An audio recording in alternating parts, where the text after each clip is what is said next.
মির্জা ফখরুলকে রাজাকারের বাচ্চা বললেন লেবার পার্টির ইরান। এনসিপির কাজ করে দিচ্ছে তারেক রহমান।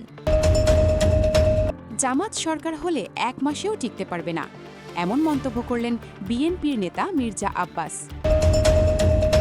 ছাত্রলীগ নেতা সাদ্দামের পরকীয়ার জন্য আত্মহত্যা করেছে তার স্ত্রী, অভাবের কারণে নয়, চাঞ্চল্যকর তথ্যভাস। খোঁজ পাওয়া গেল হাদির খুনি ফয়সালের, রাষ্ট্রপতির বাসভবনে গোপন রুম থেকে গ্রেফতার ফয়সাল। এতক্ষণ শুনলেন শিরোনাম, এবার বিস্তারিত। মির্জা ফখরুলকে রাজাকারের বাচ্চা বললেন লেবার পার্টির ইরান। দেশের রাজনৈতিক অঙ্গনে আবারও উত্তেজনা। বাংলাদেশ লেবার পার্টির নেতা ইরান সরাসরি আক্রমণ করলেন বিএনপির মহাসচিব মির্জা ফখরুল ইসলাম আলমগীরকে। তিনি বলেন, মির্জা ফখরুল ইসলাম আলমগীর, আপনার পিতা যখা রাজাকারের কথা আমরা ভুলে যাইনি। একজন যুদ্ধ অপরাধী এবং পাকিস্তানের পক্ষে অবস্থানকারী সন্তান হিসেবে বিএনপির মহাসচিব আপনি। লেবার পার্টির এই নেতা আরও বলেন, আপনি একটি বক্তব্য দিলেন যে একটি নতুন দল জনগণের কাছে আসছে, তারা দাড়িপাল্লা মার্কায় ভোট চাইছে, তারা হচ্ছে যুদ্ধ অপরাধী। এ সময় তিনি পাল্টা প্রশ্ন ছুড়ে দেন, তাহলে আপনার নেত্রী যে তাদের বিরুদ্ধে করা মামলাকে মিথ্যে মামলা বলল, তাদের মুক্তি চাইল, তাদের বিচার নিয়ে প্রশ্ন তুলল, আজকে কি আমরা বলবো না যে আপনারা বেগম খালেদা জিয়ার বিরুদ্ধে অবস্থান নিয়েছেন? এরপর তিনি আরও তীব্র ভাষায় বলেন, সংগ্রামী বন্ধুরা আমার, মির্জা ফখরুল ইসলাম আলমগীর কাঁচের ঘরে বসে ঢিল ছুড়বেন না। আমরা জানি আপনার পিতা যখা রাজাকারের কথা আমরা ভুলে যাইনি। ঠিক। তিনি আবারও জোর দিয়ে বলেন, একজন যুদ্ধ অপরাধী এবং পাকিস্তানের পক্ষে অবস্থানকারী সন্তান হিসেবে আজকে আপনি মুক্তিযুদ্ধ নিয়ে নতুন নতুন যুদ্ধ অপরাধী তৈরি করার চেষ্টা করছেন। এই বক্তব্যের মধ্য দিয়েই রাজনৈতিক বিতর্ক নতুন মাত্রা নেয়। লেবার পার্টির নেতা ইরান এখানেই থামেননি। তিনি বলেন, এই সমস্ত ভাঙা ঢোল আর বাংলাদেশে বাজবে না, তারিখে হাসিনা পালিয়ে গিয়েছে।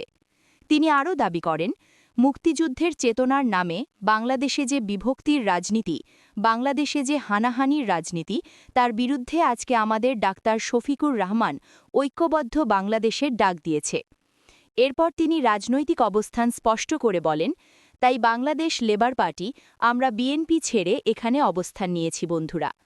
তিনি আসন্ন নির্বাচন নিয়েও বড় ঘোষণা দেন।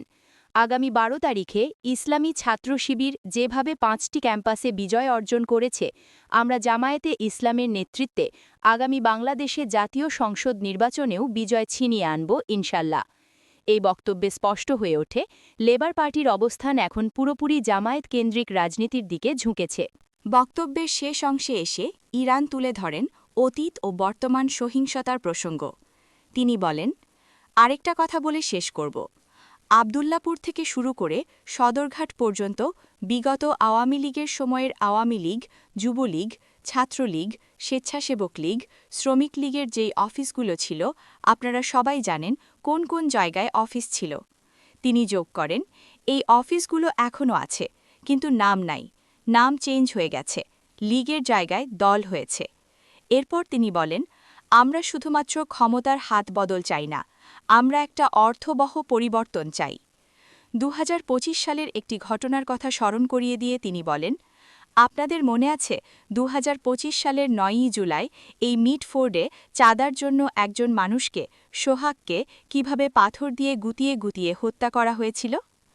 তিনি বলেন, তারা কারা আমরা জানি, আজকে তাদের নাম বললাম না। এবং আরও যোগ করেন, পল্টনে যারা লগি বৈঠা দিয়ে হত্যা করেছিল, তাদের চরিত্রের সাথে এদের চরিত্র মিলে যায়। সবশেষে তিনি হুঁশিয়ারি দিয়ে বলেন, বিগত 17 বছরের ফ্যাসিবাদের বিরুদ্ধে, দুঃশাসনের বিরুদ্ধে, গুম খুন, আয়নাঘরের বিরুদ্ধে যেই শক্তি আন্দোলন করেছে, যারা এলাকায় থাকতে পারে নাই, ঘুমাতে পারে নাই মামলার কারণে, আজকে তারা প্রত্যেক এলাকায় আতঙ্ক হিসেবে বেরিয়ে এসেছে। তিনি প্রশ্ন রাখেন, এরা যদি ক্ষমতায় যায়, ক্ষমতায় যাওয়ার আগেই যদি এই অবস্থা হয়, তাহলে ক্ষমতায় গেলে কি করবে? সিদ্ধান্ত আপনারাই নেবেন। দেশের অসংখ্য তরুণের অনুপ্রেরণার নাম শহীদ শরীফ ওসমান বিন হাদি। ইনসাফ ভিত্তিক একটি বাংলাদেশ গড়ার স্বপ্নে যিনি বিলিয়ে দিয়েছেন নিজের জীবন।